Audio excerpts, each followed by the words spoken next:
अब अफगानिस्तान से थोड़ी दूर पे ईरान में शरिया की वजह से महिलाओं का क्या हाल है। क्योंकि इस्लामिक देश, आपको पता है कि 1979 में वहाँ इस्लामिक क्रांति हुई। क्रांति के बाद वहाँ एक सरकार आई, वो इस्लामिक कानून से चलती है और आज तक वही इस्लामिक कानून है। आयतुल्लाह जो सुप्रीम लीडर होते हैं वो वहाँ हैं, जैसे खामनेई आज की तारीख में हैं। तो 1979 में खुमैनी ने वहाँ का तख्ता पलट किया और एक सत्ता वहाँ आई जिसको हम इस्लामिक सत्ता कहते हैं। वह सत्ता लगातार 1979 से लेकर के 2026 तक ईरान के भीतर बनी हुई है। वो क्या कहती है, क्या करती है? महिलाओं के लिए हिजाब ज़रूरी है, हिजाब पहन करके निकलना होगा। आपको पता है कि हिजाब थोड़ा गलत तरीके से पहनने के कारण 2022 में एक लड़की को गिरफ्तार किया गया और फिर सलाखों के भीतर यानी कि थाने के अंदर उसकी मौत हो गई थी। उसके बाद पूरा ईरान जलने लगा था। कई मामलों में गवाही आधी अगर है तो भी कहा जाता है कि बिल्कुल सही है, सजा दे दो। प्रेसिडेंट या सुप्रीम लीडर आयतुल्लाह महिलाएं नहीं बन सकती।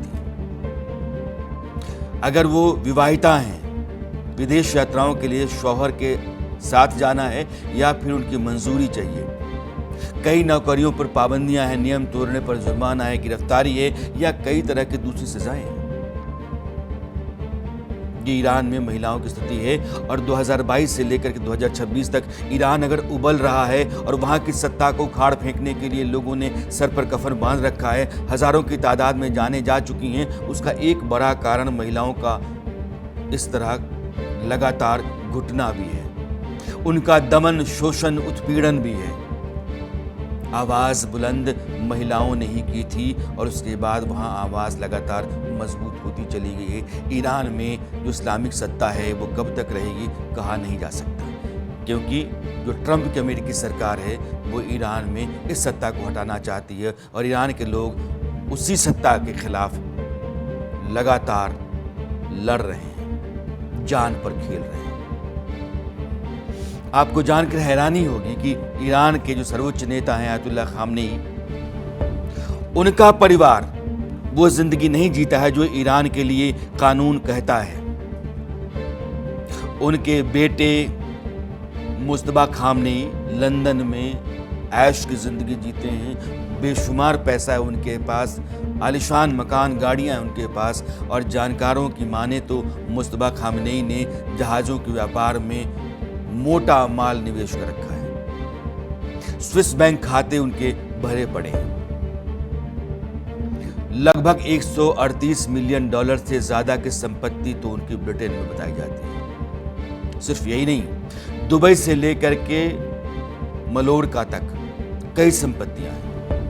तो आप अपने परिवार के लिए, अपने लोगों के लिए एक अलग तरह की जिंदगी चाहते हैं, वो गुजर बसर नहीं करेंगे, वो शानदार जिंदगी, आलिशान जिंदगी जिएंगे और ईरान के जो लोग हैं उनके ऊपर शरिया कानून की बंदिश है। वो दबें, आपकी संगीनों के साए में रहें और आप कहेंगे कि इस्लामी कानून है। अफगानिस्तान और ईरान से मैं आपको कुछ और देशों की तरफ ले चलना चाहता हूं जहां इस्लामोफोबिया ने लोगों को परेशान कर रखा हुआ है। यानी कि इस्लामिक कानून के जरिए वहां व्यवस्था जैसे जैसे बन रही है, आगे बढ़ रही है, सत्ता के लिए चुनौती खड़ा हो रही है, समाज के लिए खतरा पैदा हो रहा है, वहां हड़कंप है।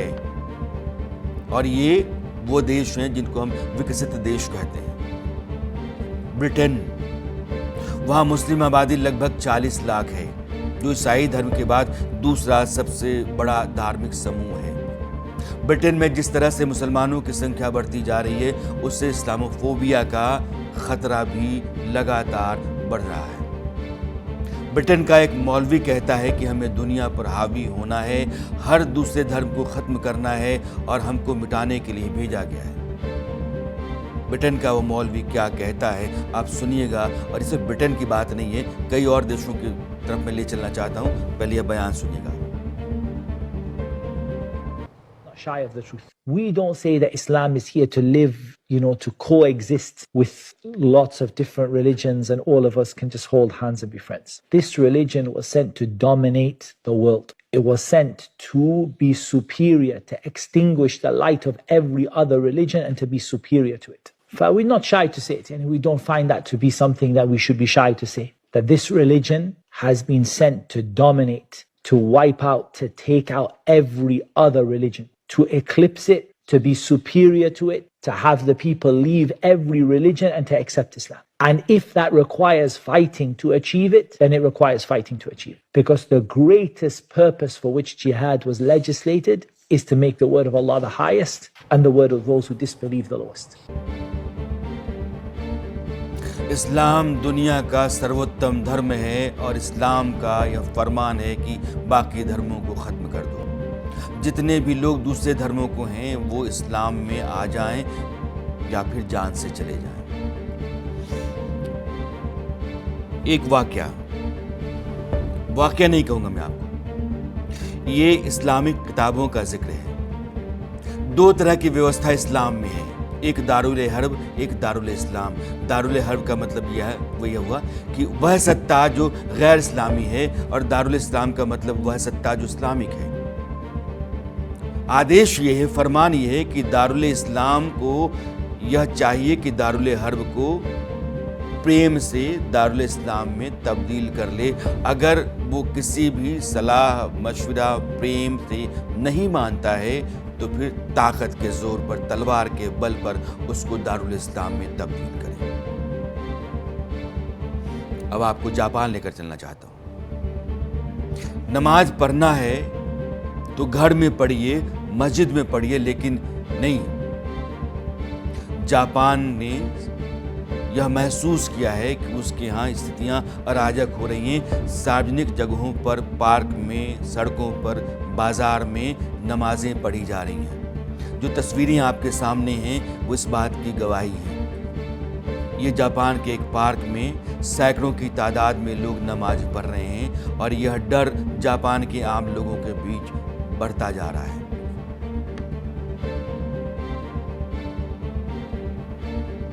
तस्वीर आप देख रहे हैं।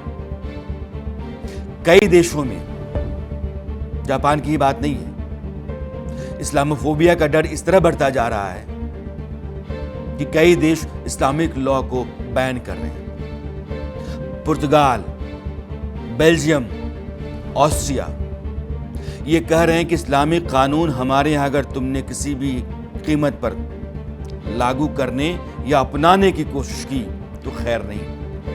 अगर कोई पकड़ा गया तो उस पर भारी भरकम जुर्माना या सख्त सजा होगी। पुर्तगाल में इस्लामी कानून बैन है। ये सिर्फ Japan, Britain, France, Germany, Italy नहीं, कई देशों की कहानी है। अब मैं आपके सामने एक आंकड़ा रख रहा हूं जो यूरोपीय महाद्वीप के लिए वहां की बड़ी चिंता है। प्यू रिसर्च कहता है कि 2050 तक यूरोपीय महाद्वीप में लगभग 75 मिलियन मुस्लिम आबादी होगी। 75 मिलियन का मतलब 7.5 करोड़। यूरोप में मुस्लिम आबादी 2050 तक 7.5 करोड़ हो जाएगी। ये स्थिति है। England, Sweden, Austria, Germany, Belgium, ये आप देखिए, ये आबादी है जो 2050 तक इन देशों में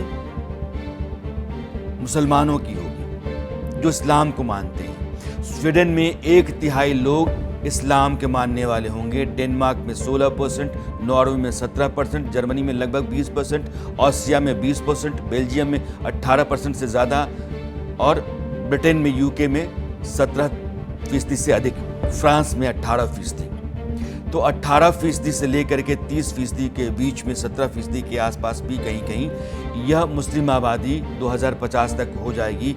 और अभी जो स्थितियां वहाँ हैं, अभी से ही वहाँ के प्रशासन और वहाँ की सरकार के लिए पेशानी पर चिंता की लकीरें पड़ने लगी हैं। अब मैं आपको पाकिस्तान की एक तस्वीर दिखा रहा हूँ। एक बच्ची है, उसके साथ ज़बरदस्ती की जा रही है क्योंकि उसकी शादी या निकाह करवाया जा रहा है। वो निकाह नहीं करना चाहती है।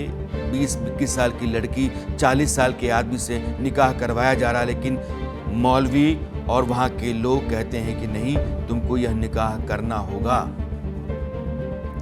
और वो छटपटा रही है, लेकिन जबरन उसका निकाह करवाया गया। इंग्लैंड में, जर्मनी में, फ्रांस में, इटली में बड़ी तादाद में महिलाओं को आप सूअर लेकर घूमते हुए पाएंगे, और वो सूअर लेकर किसलिए टहलती हैं? ताकि वो सुरक्षित रह सकें। बलात्कार के मामले, हत्या के मामले जो बढ़ रहे हैं, वो बाहर से आए हुए या इस्लाम के मानने वाले लोगों के जरिए ज़्यादा हो रहे हैं। इसलिए सूअर को लेकर चलो ताकि दूर रहा जाए। यह जो स्थितियां हैं वो सिर्फ ब्रिटेन के लिए खतरनाक नहीं है, फ्रांस, जर्मनी, इटली के लिए खतरनाक नहीं है, वो दुनिया के कई हिस्सों और कई देशों के लिए भी चिंताजनक है।